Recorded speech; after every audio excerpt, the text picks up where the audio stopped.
दोस्तों, board exam में अच्छे नंबर प्राप्त करने के लिए सभी सब्जेक्ट्स पर समान रूप से ध्यान देना अति आवश्यक है। आपके परसेंटेज ओवरऑल सभी सब्जेक्ट से मिलकर बनने वाले हैं, लेकिन बहुत सारे स्टूडेंट्स एक गलती कर देते हैं। वो इंग्लिश को ईजी सब्जेक्ट कंसीडर करते हुए उस पर कम ध्यान देते हैं, जिसका खामियाजा उन्हें बोर्ड एग्जाम के रिजल्ट में भुगतना पड़ता है। वो इंग्लिश में अगर थोड़ी ज़्यादा मेहनत करते तो ईजिली फुल मार्क्स स्कोर कर सकते थे।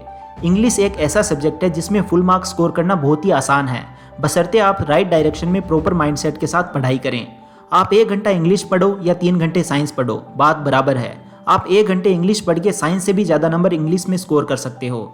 इंग्लिश के पेपर में अच्छे नंबर हासिल करने के लिए आप लोगों को कुछ बातों का ध्यान रखना होगा। इसके साथ ही आज के इस वीडियो में मैं आपके साथ 4 ऐसी शानदार टिप्स शेयर करने वाला हूँ जिनको एग्जाम में अप्लाई करने के बाद आपके मिनिमम 6 से 7 नंबर तो इंक्रीज होने ही वाले हैं। तो क्या है वो टिप्स, जानने के लिए इस वीडियो के एंड तक बने रहिए। तो दोस्तों, मेरा नाम है mister proton and let's begin.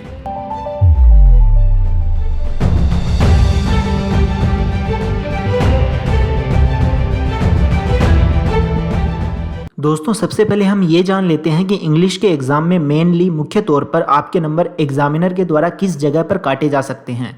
दोस्तों, इंग्लिश के एग्जाम में मुख्य रूप से पूरे पेपर में 2 ही जगह आपके नंबर काटे जा सकते हैं। दोस्तों, मिस्टेक नंबर 1, स्पेलिंग मिस्टेक। जी हाँ दोस्तों, स्पेलिंग मिस्टेक ही सबसे पहली ऐसी चीज़ है जिस पर एग्जामिनर की नज़र पड़ती है। एग्जामिनर के पास इतना समय नहीं होता है कि वो आपके आंसर में क्या लिखा है उसको पूरा पढ़े। एग्जामिनर ऐसी जगह गलतियां ढूंढने का प्रयास करता है जो इजीली पकड़ी जा सकती है। वो मोटी मोटी गलतियां जो तुरंत आंखों से देखी जा सकती है, वो सबसे पहले उन पर ध्यान देता है। स्पेलिंग मिस्टेक की वजह से ही इंग्लिश के एग्जाम में आपके मैक्सिमम नंबर कट सकते हैं। इसलिए आपको एग्जाम में कोई भी ऐसा वर्ड नहीं लिखना जिसकी करेक्ट स्पेलिंग आपको नहीं पता हो। उसके स्थान पर आप उसका सिनोनिम यानी कि पर्यायवाची शब्द लिख सकते हैं। एग्जामिनर को स्पेलिंग मिस्टेक निकालने का बिल्कुल भी मौका नहीं देना है। अगर आप इस बात का विशेष ध्यान रखते हो तो ये आपको इंग्लिश के एग्जाम में अच्छे नंबर दिलाने में रामबाण साबित होगा। दोस्तों, mistake number 2, mistake in the format of writing skills. दोस्तों, दूसरी सबसे बड़ी गलती है जहां अधिकांश विद्यार्थियों के नंबर कटते हैं, वो यही है। बहुत सारे स्टूडेंट्स ये गलती करते हैं।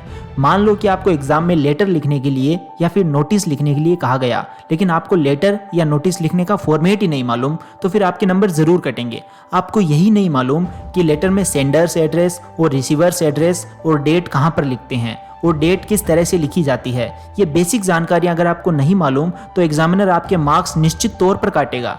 इसलिए चाहे लेटर लिखना हो, नोटिस लिखना हो या फिर स्टोरी राइटिंग हो, इन सभी का जो फॉर्मेट है यानी कि जो ढंग है, जिस तरह से ये लिखे जाते हैं, उनको अच्छे से याद कर लेना है। अगर आपको एग्जाम में लेटर लिखने के लिए कहा गया है और आप केवल क्वेश्चन में देखकर ही सेंडर्स एड्रेस और रिसीवर्स एड्रेस ये भी लिख करके आ जाते हो, तो एग्जामिनर आपको कुछ अंक तो जरूर ही देगा। इसलिए फॉर्मेट का आपको खासतौर पर ख्याल रखना है। अब जानते हैं वो 4 टिप्स जो कि आपको एग्जाम में 100 में से 100 मार्क्स स्कोर करने में मदद करेगी।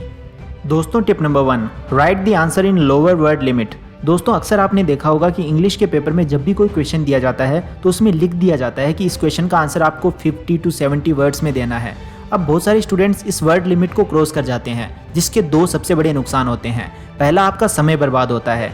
दूसरा, आपने जो भी एक्स्ट्रा वर्ड लिख दिए हैं, अब चांस है कि एग्जामिनर इनमें से कोई गलती निकाल ले और आपके नंबर काट ले। इसलिए आपको जो भी गिवन वर्ड लिमिट दी गई है उसी पर आपको अपने आंसर को समाप्त कर देना है, ज़्यादा एक्स्ट्रा वर्ड नहीं लिखने। दोस्तों, tip number 2, don't use fancy words. दोस्तों, इंग्लिश के एग्जाम में आपको कोई भी ऐसा वर्ड नहीं लिखना है या ऐसा कोई वर्ड यूज़ नहीं करना है जिसकी वोकैबुलरी एग्जामिनर को ही ना पता हो, वो आपके नंबर काट लेगा। आपको सिंपल सेंटेंस फॉर्मेशन यूज़ करना है, सिंपल वोकैबुलरी यूज़ करनी है। दोस्तों, tip number 3, highlight the main point of the answer. दोस्तों, इंग्लिश के एग्जाम में आप जो भी क्वेश्चन का आंसर लिख रहे हो उसमें जो भी इंपॉर्टेंट वर्ड्स आ रहे हैं और आप चाहते हो कि एग्जामिनर की नज़र मेरे इन पॉइंट्स पर पड़े, तो आपको क्या करना है कि इंपॉर्टेंट पॉइंट्स को या इंपॉर्टेंट वर्ड्स को हाईलाइट कर देना है या फिर अंडरलाइन कर देना है। इससे आपको बहुत ज़्यादा फायदा होगा। दोस्तों, एग्जामिनर को आपका पूरा आंसर नहीं पढ़ना पड़ेगा और उसकी पहले से ही आप मदद कर दोगे इंपॉर्टेंट पॉइंट्स बता करके, और वो अपनी आंसर शीट में देखेगा जो कि उसे बोर्ड ने दी है।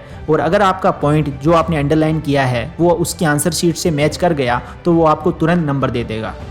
दोस्तों, tip number 4, start each section from a new page. दोस्तों, ये टिप इंग्लिश के एग्जाम में ही नहीं बल्कि सभी सब्जेक्ट्स के एग्जाम में काम आने वाली है। जब भी आप कोई सेक्शन समाप्त करो और उसके बाद थोड़ा बहुत पेज बच रहा हो तो वहाँ से नया सेक्शन स्टार्ट नहीं करना है, बल्कि आपको अगले पेज से नया सेक्शन शुरू करना है। इससे भी एग्जामिनर के ऊपर एक अच्छा इंप्रेशन पड़ेगा और वो आपको ज़्यादा से ज़्यादा नंबर देने का प्रयास करेगा। तो दोस्तों, इस प्रकार से यदि आपने मेरे द्वारा बताई गई इन बातों को ध्यान में रखते हुए इंग्लिश का पेपर दिया तो आप बहुत ही अच्छे अंक अपने एग्जाम में प्राप्त करोगे। So all the very best. Thank you so much for watching this video. Take care and love you all.